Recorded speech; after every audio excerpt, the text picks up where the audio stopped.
going to do a little experiment to kick off the episode. In your head, I want you to answer this question. Can you recommend a book to me? Now, I want to ask another question, and I want you to think about the disparity between these answers. So the first question was, can you recommend a book to me? The second question is, what is the best book that you've ever read? What is the best book you've ever read? Many people, not everyone, perhaps you make it a habit to respond with the same book to both of those questions, but many people will divert.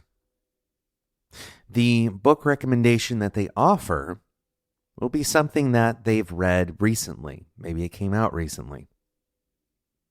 But it doesn't necessarily rank if they were to take a step back and look at historically all of the books that they remember ever reading. The book that they recommended in the first question may not necessarily line up with the book they would say is the best. Now, in theory, these are two different questions. The first question may imply that I want a book that I haven't heard of. Maybe a new book might fit that mold a little better.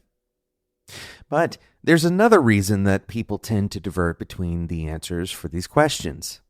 Now, we've talked about this particular heuristic in the past.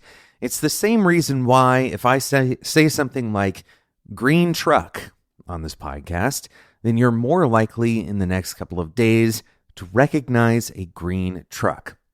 Another way that this can be exploited, if you were to go to, let's say, a psychic, the psychic might tell you that anytime you find a penny on the ground, especially if you find a penny that is face up, that is maybe a distant ancestor that's trying to speak to you.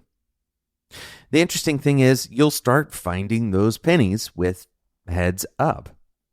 Why is that?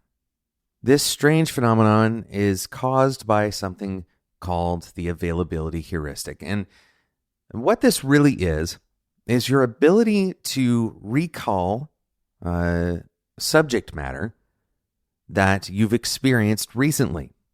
And on top of the availability heuristic, we can look at another dimension called salience. That is it actually memorable? Does it stand out?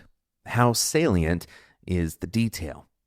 So by adding the specific characteristic of that penny being heads up, rather than just a penny, you're adding some kind of salience. There is some specific additional detail that creates an impression on you. And that impression, the depth of that impression, changes how long and how strong of an availability that particular experience provides. Now, why is it that we're talking about the availability heuristic on an engineering podcast, an engineering leadership podcast, for those of you who are managers? This is absolutely relevant in your day-to-day work. I'll give you a simple example, and then we'll come back and talk about some more complex examples after we talk about our sponsor. A simple example of this is best represented by a story. Then we're going to make up a fake character, Carl. Carl is one of your coworkers. And Carl has this habit, and you've noticed this habit, where he will go and read hacker news, maybe listen to developer podcasts. He'll pick up on something like, say, a new tool, or maybe a software development pattern, or refactoring, or maybe he starts listening to a particular author, and he starts getting really interested in that author's opinions, maybe starts adopting their opinions.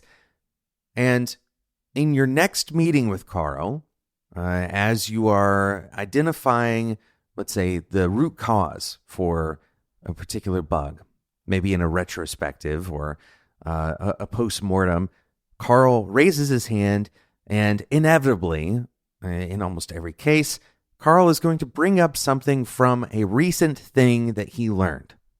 If Carl is listening to a podcast about, NoSQL databases, Carl is inevitably going to recommend that we move to NoSQL databases for our product in the next retro.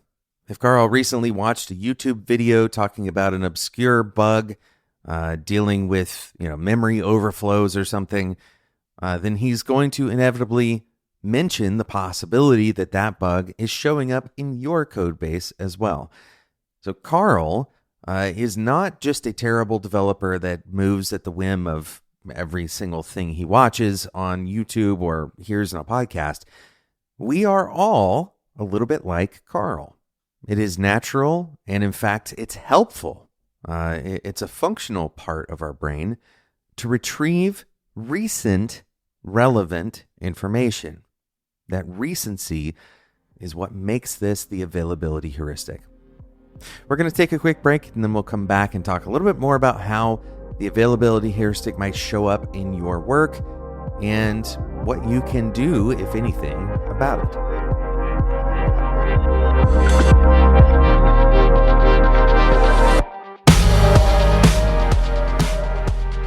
I'm so excited about this sponsor. We talked about him in the last episode as well. Today's sponsor is Miro, and I'm so excited because I use Miro almost every day at work, almost every single day. And in today's episode, I want to talk about this particular aspect of Miro that I think makes it so compelling for engineering teams, especially if you have a distributed team, in order to provide a place for you to think creatively together, for you to strategize together. And that aspect that I love so much about Miro is that it allows for us to have an emergent process. Now, you can tell that this is not a read that Miro is giving me. An emergent process, what is that? Well, it's really just a process that we change as we go. So many other tools that I've used in the past have a really strict, specific process. Maybe you can put cards in a column, but if you wanted to draw a picture, that's not allowed. Well, with Miro, you can do pretty much anything you can imagine in the space that you have. So you may start out with guidelines, and in fact, there's tons of excellent starter templates from both, Miro official templates and community templates you can start from. But the templates don't lock you into a single structure. Your, creative mind can emerge out of that structure. You can use Miro how you see fit. There are so many ways that Miro can get information in and also out. So it's not like everything goes into the Miro board and then it's gone forever. You can actually take that information and export it out to other platforms once you've done all of your creative thinking and strategizing. Miro has truly become an indispensable tool for me personally to think more clearly, but also to collaborate in a powerful and equitable way. Go and check it out. Head over to Miro.com. That's Miro.com/podcast. That's Miro.com, Miro.com/podcast. Your first 3 boards are free at Miro.com/podcast. Thanks so much to Miro for sponsoring today's episode of Developer Team.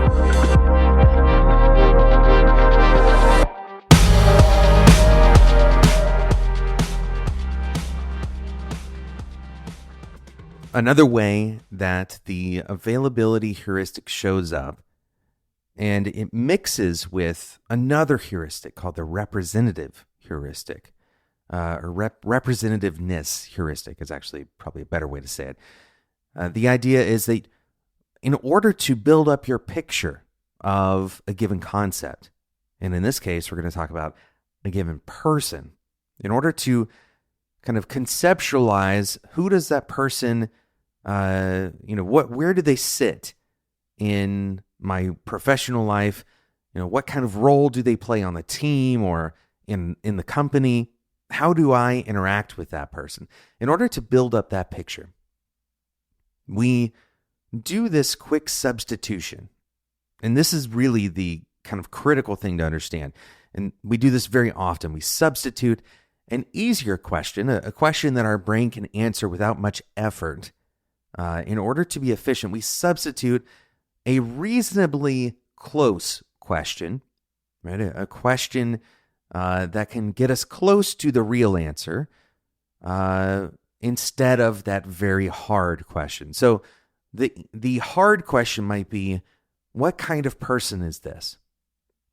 How should I interact with this person? These are very difficult questions to answer on the fly. Certainly in the 5 minutes or 10 seconds that we might be prepping for our next meeting as a manager, we're not necessarily doing all of that work to figure out where this person, where we kind of see them. Now, we might do that early on in our relationship, right? Especially, let's say this is a person that you've hired. You're doing a lot of understanding and learning about them, what they bring to the table. But then that freezes. And the availability heuristic that you use is, what is my most recent understanding of who this person is? So if you were a part of the hiring committee, for example, you may very well use information that you learned in that hiring process to answer the question about who is this person in the company in 2 or 3 years from now, right? So what we do is we do the substitution and we ask ourselves the easier question, which would be something like, what is my most recent interaction with this person, and how can I extrapolate that into a representative picture of who they are? So in other words, maybe you had a discussion with this person and they impressed you with their technical knowledge. Now, you don't know for a fact that they actually have a depth of technical knowledge. You just know that in that particular discussion, they had a lot of technical knowledge about that particular thing. But because of the way that our brains extrapolate information and try to make the most of a little bit, you may now have this kind of overarching label or perception of this person as a technically competent person, simply because of that one experience. So what our brains see as representative are actually just extrapolations, summaries. These are, substitutions for the real, more difficult question to answer. So we have this availability heuristic that pulls from our most recent experiences with somebody, or pulls from a highly salient experience with somebody. Maybe it's not even recent, but it's the one that stands out enough to have made an impression.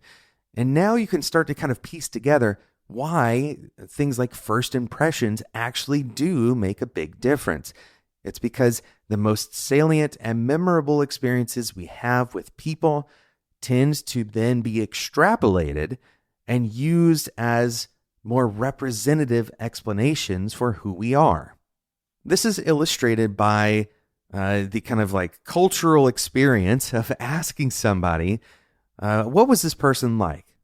And the person doesn't necessarily respond with a list of traits. They may say a few things, but the most salient and kind of representative way to talk about other people is to provide an anecdote, this kind of story about how they operated. What we're doing is we're giving somebody else the opportunity to then extrapolate from this representative story of a person to use that available story, right? That availability heuristic. It's right there in front of you. It's easy to grasp. It's easy for your brain to understand. Take that and extrapolate it and fill in the blanks. I don't have the time to, write an entire memoir for you. Here is a representative story of what this person is like. So how is this instructive to us?